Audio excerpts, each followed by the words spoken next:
क्या आपने कभी सोचा है हमारी जो पुरानी हेलीकॉप्टर्स की फ्लीट में अगर हमने डायरेक्टेड एनर्जी वेपन्स लगा दिए कितने खतरनाक बनाए जा सकते हैं। डीआरडीओ ने कुछ यही कमाल करके दिखाया है जो मैं आपको आगे इस वीडियो में बताऊंगा। फिर भारत की एक कंपनी कल्याणी की तरफ से भी बड़ी अपडेट आई है। चाइना के बाद पूरी दुनिया का second largest artillery gun manufacturing plant अब पुणे में डाल दिया है और ये कंपनी ने तो अमेरिका को भी पीछे छोड़ दिया है। चीन की तरफ से बड़ी अपडेट आ रही है, यहाँ पर ये अपने J-35A के ट्रायल्स जल्दी शुरू करने जा रहे हैं, लेकिन पाकिस्तान जो आस लगाकर बैठा था ना कि 2 से 3 साल के भीतर इनको 5th जनरेशन फाइटर जेट मिल जाएंगे, ये तो इनकी बस आस ही रहेगी क्योंकि अभी ये पॉसिबल नहीं हो पाएगा। डीआरडीओ की तरफ से भी एक बड़ी अपडेट आई है। ये तो एक अपनी रोबोट वाली ह्यूमनॉइड आर्मी बनाने का प्लान कर रही है। बहुत ही ये काफ़ी कमाल का एक्सेप्शनल प्लान होगा, लेकिन बहुत ही लंबा टाइम इसको डेवलप करते करते लग जाएगा। बीईएमएल ने एक 6x6 ट्रक दिखाया और पूरे इंटरनेट में तो इसने वाहवाही बटोर ली। इतना ज़्यादा धाकड़ दिखने वाला नेटो के स्टैंडर्ड्स पर तैयार किया और इसमें ऐसे खतरनाक वेपन्स हमने इंस्टॉल किए कि कोई भी इसका बाल भी बांका नहीं कर सकता। और फाइनली देखेंगे कि हमारे फ्यूचरिस्टिक एम का प्रोग्राम के लिए इंजन के लिए 3 कंपनियों से भारत ने बात की है और इन्होंने काफ़ी कुछ कहा है। अमेरिका की कंपनी हम थोड़ा हिचकिचा रहे हैं, फिर ब्रिटिश जायंट यहाँ पर ये भी काफ़ी अच्छी खासी टेक्नोलॉजी ट्रांसफ़र करने के लिए तैयार है, लेकिन फ्रांस की कंपनी सैफ्रॉन इन्होंने तो एक नेक्स्ट लेवल का भारत को ऑफर दिया और ये जानकर तो आप पूरी तरह से चौंक ही जाओगे। सो काफ़ी इंटरेस्टिंग आज की सीरीज़ होगी, इसलिए प्लीज़ आप एंड तक देखिएगा। साथ ही में अगर आप चैनल पर नए हैं, इस तरह की न्यूज़ सीरीज़ आपको पसंद है तो प्लीज़ हमें सब्सक्राइब करना भी मत भूलिएगा क्योंकि इतनी इन्फॉर्मेटिव खबरें हम आप तक हर दिन लेकर आ रहे हैं। हमारी पहली खबर डीआरडीओ की तरफ से आ रही है। अब डीआरडीओ के साइंटिस्ट सोचते हैं कि हमारी जो ये पुरानी हेलीकॉप्टर्स की फ्लीट पड़ी है ना, क्यों ना हम इसमें डायरेक्टेड एनर्जी वेपन जैसा एक काफ़ी कमाल का सिस्टम फिट कर दे। तो इसी से हमने अब डेवलप कर लिया है एक डायरेक्टेड एनर्जी वेपन पॉड जो कि हेलीकॉप्टर्स का पूरा गेम ही चेंज करने वाला है। दरअसल ये एक कैप्सूल जैसे दिखने वाले कॉम्बैट कैपेबिलिटीज के साथ आते हैं इंटीग्रेटेड कैप्सूल फॉर्म में और इजीली हम इसको फिट कर सकते हैं। 3 से 5 किलोवाट के ऑप्टिकल पावर को ये सपोर्ट करता है। यूएस कम्युनिकेशन लिंक्स और एयरबॉर्न थ्रेट्स को तो सीधा ही ये खत्म कर सकता है। फिर यहाँ पर बताया जा रहा है कि लेजर सोर्स यहाँ पर दिया गया है, बीम डायरेक्टर और टारगेटिंग सिस्टम सब कुछ केवल इस छोटे से कैप्सूल में हमने फिट कर दिया है। एरोडायनामिक्स का भी स्पेशल ध्यान रखा गया है सो दैट हेलीकॉप्टर का परफॉर्मेंस मैन्यूवरेबिलिटी पर कुछ भी असर ना हो।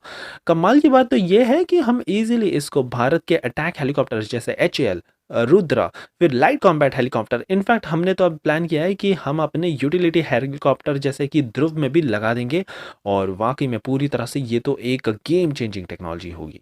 अगली खबर आ रही है दुनिया की second largest artillery gun manufacturing factory जो अब भारत में लग चुकी है।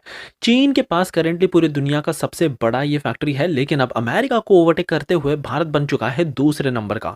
भारत फोर्ज लिमिटेड की एक सब्सिडरी कंपनी है कल्याणी स्ट्रेटेजिक सिस्टम लिमिटेड नाम की और इन्होंने एक state of the art manufacturing facility डाल दी है पुणे में।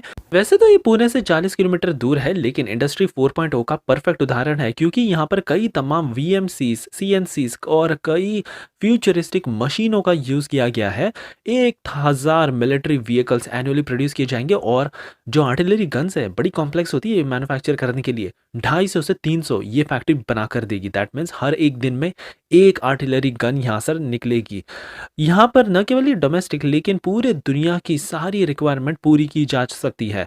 यूएस ने भी वैसे काफ़ी दिलचस्पी दिखाई है इंडियन मेड आर्टिलरी कैनन्स में, तो होपफुली यहाँ पर ये भी जल्द ही मैन्युफैक्चरिंग इसकी स्टार्ट हो जाएगी। हमारी अगली खबर चीन और पाकिस्तान के 5th जनरेशन फाइटर जेट की तरफ से आ रही है। जो पाकिस्तान एक्वायर करना चाहता है ना वो है J-35A स्टेल्थ फाइटर जेट। अभी तक ये फिलहाल टेस्टिंग फेज में ही है, लेकिन अब चाइना कह रहा है कि हम इसको काफ़ी तेज़ी से अब एक्सपेडाइट करना स्टार्ट कर देंगे क्योंकि पाकिस्तान यहाँ पर बड़ा इंटरेस्टेड है। इनफैक्ट इन्होंने तो पाकिस्तान को वादा भी किया है कि अगर ये आप ले लेते हो ना 7 से 8 साल आप एज पे रहोगे in comparison with Indian Air Force. So ये जो अभी डिले देखने मिल रहा है इनके में लग रहा है कि पाकिस्तान को 2 से 3 साल के भीतर तो एटलीस्ट ये 5th जनरेशन फाइटर जेट मिलने वाले नहीं है, लेकिन ऑफ कोर्स इनको जल्द ही ये भारत के 5th जनरेशन फाइटर जेट से पहले मिल सकते हैं। सो इनके पास ऑफ कोर्स कुछ सालों के लिए एज होगा, लेकिन 2034 आते आते भारत के पास भी अपना 5.5 जनरेशन का एक धाकड़ एम का प्रोग्राम वाला 5th जनरेशन फाइटर जेट होगा। हमारी अगली खबर डीआरडीओ की तरफ से आ रही है। अब तो हम एक ह्यूमनॉइड रोबोट की आर्मी बनाने पर बहुत बड़ा यहाँ पर फोकस कर रहे हैं। वाकई में काफ़ी हाई रिस्क कॉम्बैट सिनेरियोज को इजीली यहाँ पर हम सॉल्व कर सकते हैं।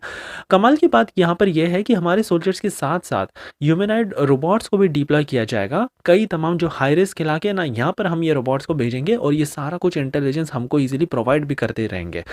काफ़ी complex challenges, sophisticated AI, decision making, ethical consideration, autonomous weapons जैसे कई तमाम कंसिडरेशन टेक्नोलॉजी हमको इन ह्यूमनॉइड रोबोट्स में डालनी पड़ेगी। अब कॉम्प्लेक्स बहुत है तो यहाँ पर डीआरडीओ ने सोचा है कि चलो जो भारत के टॉप एकेडमिक इंस्टीट्यूट्स है ना, इनको साथ में लाएंगे, इंटरनेशनल प्लेयर्स को भी साथ में लाएंगे और नॉलेज का रिसोर्स सारा कुछ हम मिलकर एक साथ ये डेवलप करेंगे। 15 से 20 साल का करेंटली समय लग सकता है, लेकिन जब ये लॉन्च होगा ना, हम इसकी एक पूरी एक सेपरेट आर्मी बनाने का प्लान कर रहे हैं। बीएमएल की तरफ से भी एक बड़ी अपडेट आई है। एक कमाल का 6x6 ट्रक इन्होंने रिसेंटली शोकेस किया और पूरे इंटरनेट पे तो इसने वाहवाही बटोर ली। और यहाँ पर सबसे कमाल की बात यह है कि इसमें तो बैलिस्टिक थ्रेड से भी प्रोटेक्शन वाला सिस्टम डाल दिया गया है। माइंड ब्लास्ट को भी ये पूरी तरह से झेल सकता है, इसको तो कोई फर्क ही नहीं पड़ेगा। वेल प्रोटेक्टेड MGS सिस्टम भी इसमें डाला गया है, that means mounted gun system. इसके अलावा हाई कैलिबर गन भी इंस्टॉल कर दिया गया है। और ये जो ट्रक है ना, पूरी तरह से देखकर बाकी के विदेश के कई तमाम देशों ने भी अब इंटरेस्ट जता दिया है, क्योंकि हमने इसको बेसिकली नेटो के स्टैंडर्ड से बनाया है और बहुत ही ज़्यादा एडवांस टेक्नोलॉजी डालकर बनाया है। सो ऑफकोर्स भारत को अब इसका एक बड़ा ऑर्डर भी मिल सकता है बाकी के देशों से। हमारी फाइनली आखिरी खबर आ रही है एमका के इंजन में हो रही लड़ाई को लेकर। अब यहाँ पर 3 कंपनी को वैसे तो भारत ने सिलेक्ट किया है। अमेरिका कह रहा है कि अगर आप हमको सिलेक्ट करते हो ना, आपको बेनिफिट मिलेगा F414 बेस का ही, क्योंकि इसी टेक्नोलॉजी को हम आगे स्केल अप करके 130 किलो न्यूटन का इंजन आपको बनाकर देंगे। बट ये टेक्नोलॉजी शेयर नहीं करना चाहते पूरी की पूरी। इनका ऐसा मानना है कि क्योंकि भारत के काफ़ी क्लोज टाइज है रशिया के साथ, तो हम ये नहीं दे सकते। वहीं अब दूसरी कंपनी है जो ब्रिटिश जायंट है EJ200, ये बेसिकली 6th जेन एक्सपीरियंस अपने टेम्पेस्ट फाइटर जेट को लेकर यहाँ पर भारत के सामने आए हैं विद डिकेड्स ऑफ एक्सपीरियंस।